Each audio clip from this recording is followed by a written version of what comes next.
For more than a century, cities fought to host the Olympic Games. Governments spent years preparing bids. Teams of planners, architects, athletes, and politicians worked together to convince the International Olympic Committee that their city deserved to host the world's biggest sporting event. Winning the Olympics was seen as one of the greatest prizes a city could achieve. Today, many cities don't even want to try.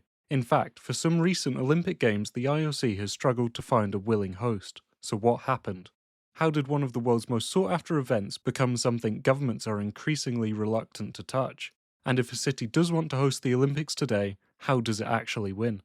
The modern Olympics began in Athens in 1896, with just 14 countries competing.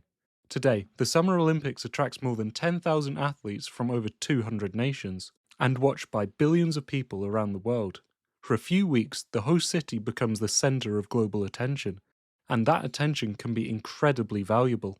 Hosting the Games can accelerate transport projects, regenerate neglected areas, boost tourism, and showcase a country on the world stage.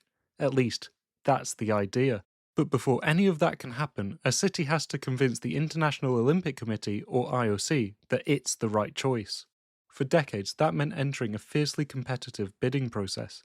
And one of the best examples is London 2012. Back in 2003, London officially announced its intention to bid for the 2012 Olympic Games. At the time, it wasn't considered the favourite. That title belonged to Paris.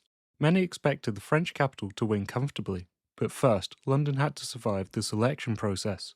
The first step was getting backing from its own National Olympic Committee, in this case, Team GB's governing body. Without that support, a city can't even enter the race. Once approved, London's organisers spent years developing a detailed proposal. And when I say detailed, I mean detailed. The bids covered everything from transport and security to accommodation, environmental impact, venue locations, financing, and even what would happen after the Games had finished. This wasn't simply about building a stadium, it was about proving the city could successfully host one of the largest events on Earth. The IOC then evaluated each proposal, sending experts to inspect the city, meet organisers, and assess whether the promises on paper could actually become reality. 5 cities reached the final stage: London, Paris, Madrid, New York, and Moscow. Then came the vote. On the 6th of July 2005, IOC members gathered in Singapore to decide the winner. The voting happened over several rounds. After each round, the city with the fewest votes was eliminated. First Moscow, then New York, then Madrid, leaving just London and Paris. The final result was incredibly close. London received 54 votes, Paris received 50. Against the odds, London had won. So why? One of London's biggest strengths wasn't simply its sporting venues, it was its vision. The centrepiece of the bid was the regeneration of Stratford in East London. Rather than scattering venues across the city, London proposed creating an Olympic park that would transform one of the capital's most deprived areas. The bid also focused heavily on legacy. What would happen after the closing ceremony? Would the stadiums become abandoned monuments, or would they continue serving local communities? That long-term thinking impressed the IOC. And 7 years later, London delivered what was widely regarded as one of the most successful Olympic Games in modern history. But winning the bid turned out to be the easy part. Hosting the Olympics is incredibly expensive. The venues, transport upgrades, security, accommodation, ceremonies, technology, the bill adds up remarkably quickly, sometimes far quicker than expected. Montreal hosted the 1976 Summer Olympics. The Games were hugely successful. Financially, not so much. Construction costs spiraled, leaving the city with debts that took around 30 years to repay. Residents jokingly nicknamed the Olympic Stadium the Big O, not because of its shape, but because the enormous hole it left in the city's finances. Athens 2004 faced similar problems. Many venues saw little use after the Games ended, while costs far exceeded original estimates. And Rio 2016 left behind several facilities that have since fallen into disrepair, becoming symbols of how difficult it is to justify such an enormous investment.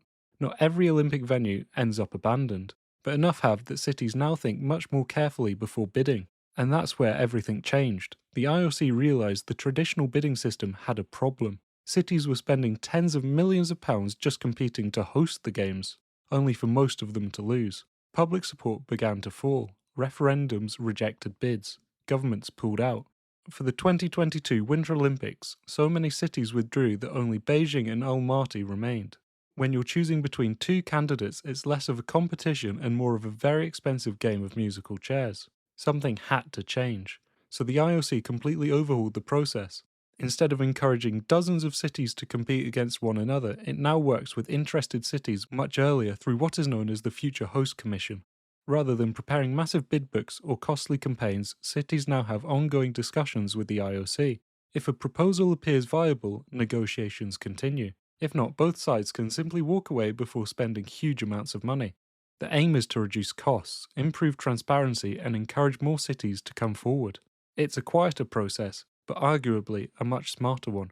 You can already see the difference. Paris 2024 relied heavily on existing and temporary venues, with around 95% of competition sites already built or requiring only temporary structures.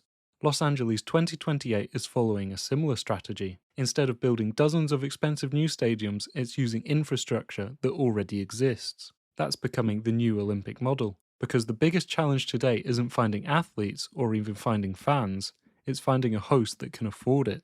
The Olympics remain one of the greatest sporting events on Earth. Billions still watch, thousands still compete, and winning the rights to host can still transform a city. But the economics have changed. What was once a prize that dozens of cities desperately wanted has become a decision many governments now approach with caution. That's why the bidding process looks so different today.